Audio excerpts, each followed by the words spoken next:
Hello, ladies and gentlemen. Welcome back to Reserved Investments, and thank you for joining me. So today we're going to talk about the two ways that a collecting category can start to die out, can become endangered, and eventually become extinct. For instance, right now in the year 2025, there's a couple of people still collecting Hummels. If you don't know what a Hummel is, please Google it. It's a porcelain figurine that was made in Germany that was very popular right after World War II. Today, in the year 2025, there's a couple of examples that sell for thousands of dollars, but for the most part, people really aren't excited about collecting Hummel figurines as they used to be, because the generation that grew up collecting Hummel figurines has pretty much passed on. We'll word it that way so I don't offend any of my older viewers, when I could say that either they're 6 feet under or they're ashes in an urn on the fireplace mantle. Again, don't mean to offend anybody, but just know time is the fire in which we all burn. We're all headed to our own demise, whether we want to realize it or not. Life is precious. Take a moment to be kind. Being kind costs you nothing. Now, with that out of the way, if we would get in my DeLorean time machine and we would go back to the 1980s, there were a significant amount of collecting categories that reached their all-time high price points. For instance, Western toy collectibles really became one of the top vintage toy collecting categories of the 1980s. And this is something that I get into debates with a lot of younger collectors, because they don't seem to understand that just because He-Man, Masters of the Universe, G.I. Joe, Transformers, and even Star Wars were very popular in the 1980s, they were new toys that were available to purchase. Most people were not banking on those particular items to become a thing 10, 20, 30, 40, 50 years later, like they are now. So if you were to talk to toy collectors back in the 1980s, most of these individuals in their 30s, 40s, and 50s, they would talk to you about Western toy collectibles, model kits that were popular in the 1960s, items of that nature. It wasn't talking about speculation on Masters of the Universe or G.I. Joe or Transformers or Star Wars. It was looking at the market as it was, watching all these toys from the 1950s, the 1960s, Japanese space tin toys, items of that continued to accelerate in value because the generation that grew up with them wanted to recapture their youth. So naturally, a lot of the auction companies at this particular point in time, and believe it or not, there were many that were active in the trade well before the internet came into existence, they were featuring record-breaking sales of items of this nature. And this is when a lot of these items reached their peak, the 1980s and the 1990s specifically. It's just like if we look at the market for Lionel toy trains today, in the year 2025. I don't think anybody is going to disagree with me if I tell you all that Lionel toy train collecting is on a downward trend compared to its peak in the 1990s. In the 1990s, that's really when that market really exploded in popularity, and a lot of people said, oh my God, this market's just going to keep going higher and higher. Well, now in the year 2025, we know that's not the case, because the number one reason that collecting categories die, younger collectors are not clamoring to collect that particular collectible. Now, this is where you have to be careful. This is where you have to take a nuanced approach to this concept, because there's a lot of people out there that don't understand that certain collecting categories that you may or may not be interested in are selling extremely well. I've talked about this before in other videos. If we look at the top collecting categories of the year 2024, coins and currency comes in at number 3. This means there's a lot of people out there that are collecting coins and currency, and if you're squarely on the pop culture side of the trade and you only go after Pokemon cards, video games, and comic books, to you, that may seem like a foreign concept. Like, well, Sean, no one I know collects coins and currency. Well, birds of a feather tend to flock together.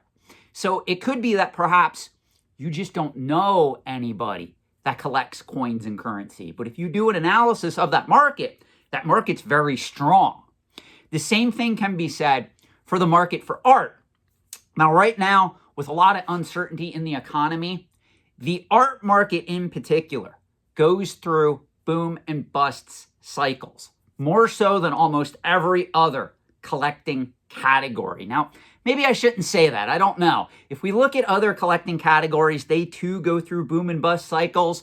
But the art market, it just seems it's magnified because the amount of money that is flowing through the top tier of that particular market. When we look at paintings that cost $50, $100 million, $150 million a piece, obviously there's only a handful of collectors that can afford to purchase those top tier items.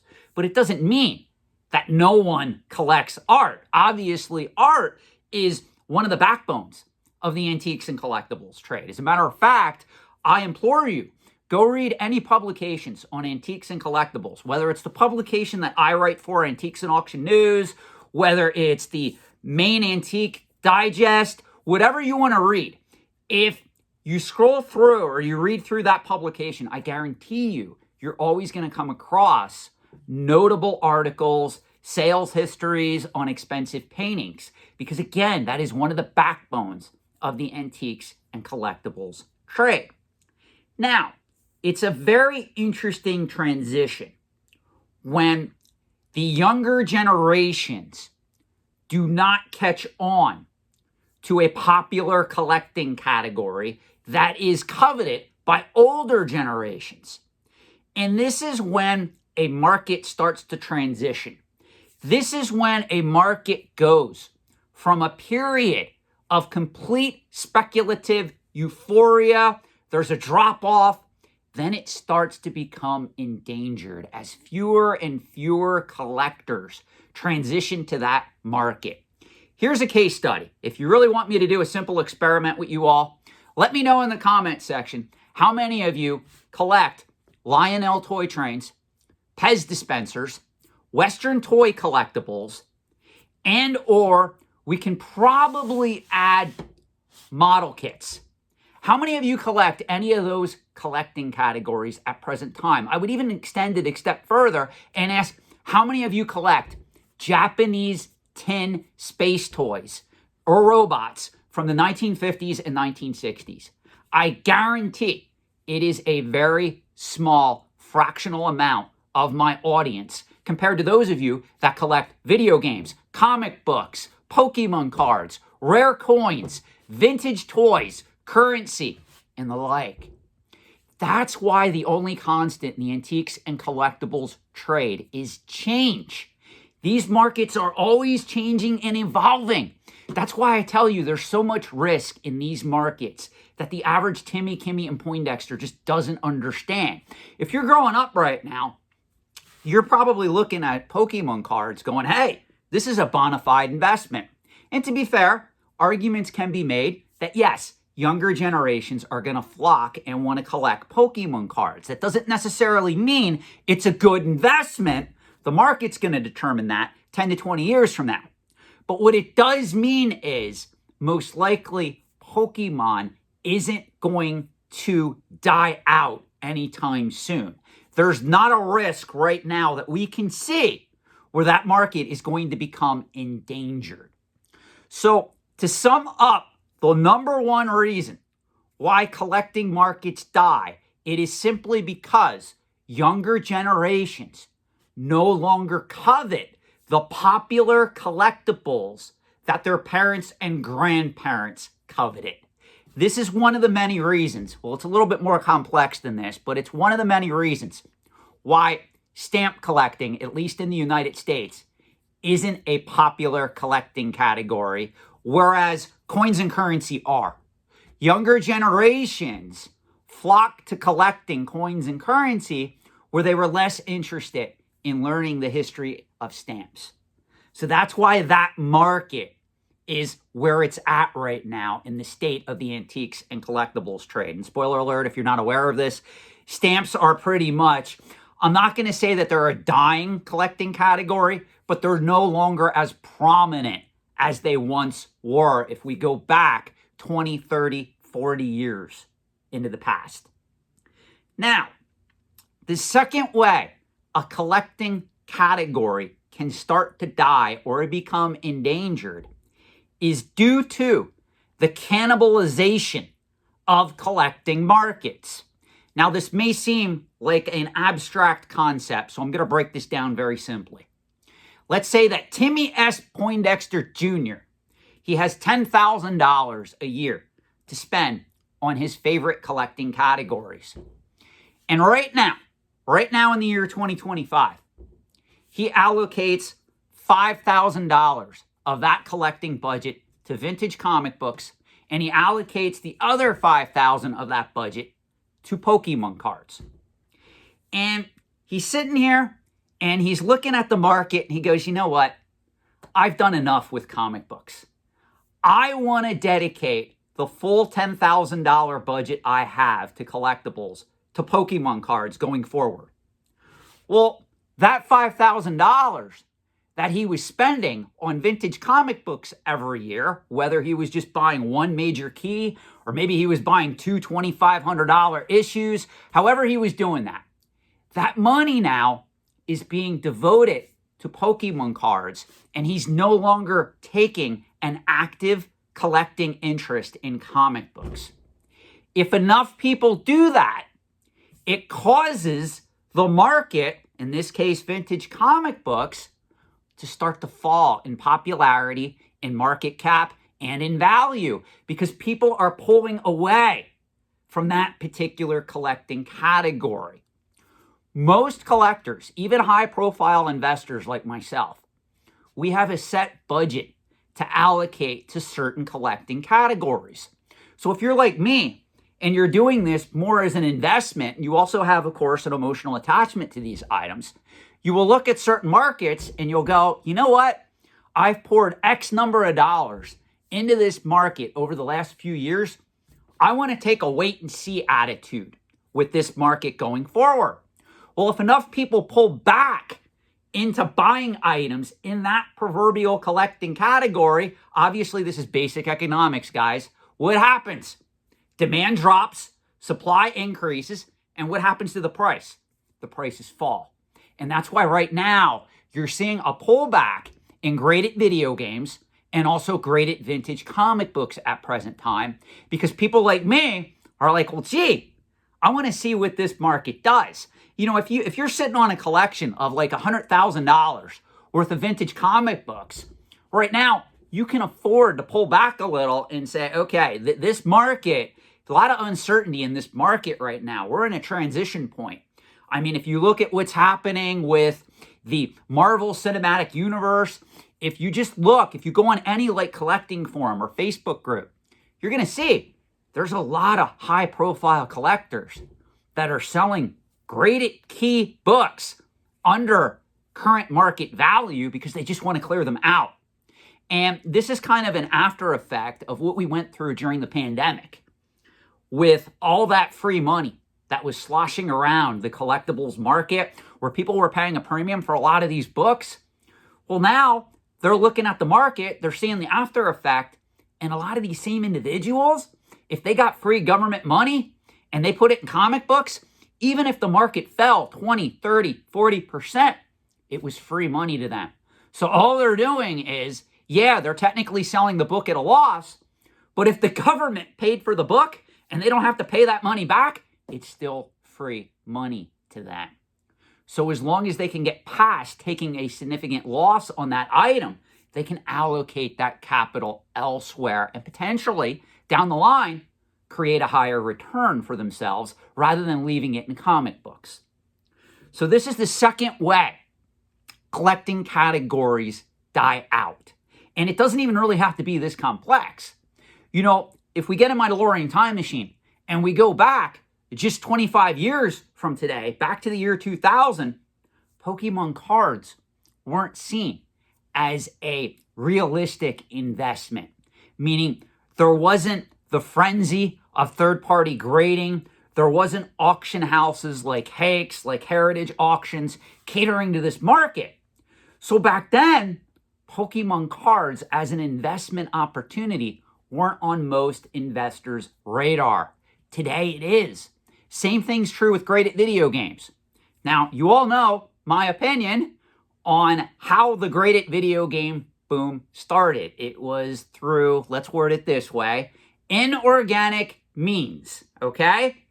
But graded video games still have a lot of organic collectability. It's just how that collecting frenzy got started with the advent of WADA, with what took place. That's what I question.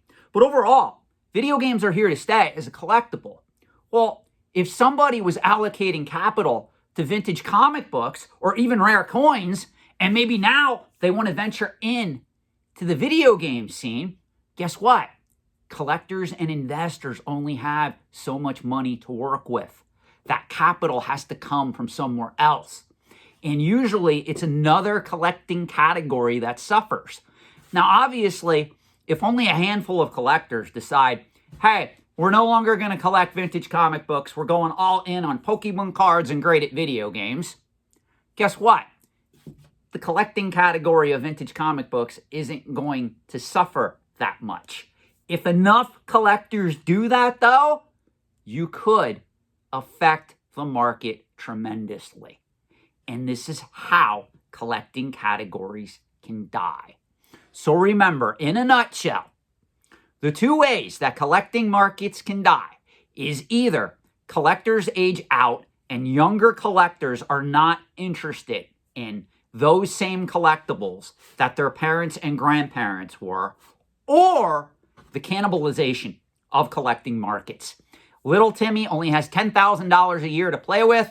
He's been putting $5,000 in comic books, $5,000 in Pokemon cards, and now he wants to strictly put $10,000 in Pokemon cards. If enough people do that, the market for comic books is going to suffer. The market's going to fall substantially. This is why the only constant in the antiques and collectibles trade is change. These markets are constantly evolving and changing right before our very eyes. And those of you that come into the comment section and tell me that you can predict the future, you're going to know it's going to be popular 10, 20, 30, 40 years from now, I got news for you. A lot of you are going to get slapped in the face with a stale donut. Because as I've said early on in this channel, it's very easy to gauge what's going to be popular 6 months from now. Pokemon is popular right now. Video games are popular right now. People are going nuts over vintage toys. People are still collecting rare coins.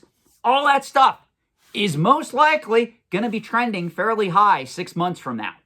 But now, let's get in my DeLorean time machine and try to predict the future 16 years from now or 60 years from now. Are you so confident that you can do it? Because I can tell you, most experts in the trade can't even do that. So if you claim you can, I have serious doubts. Thank you for watching. Feel free to share this video. If you get something out of this, please like, subscribe to the channel, and or share your feedback in the comment section below. Thank you for watching and have a great night. And just maybe I'll see you in another upcoming video.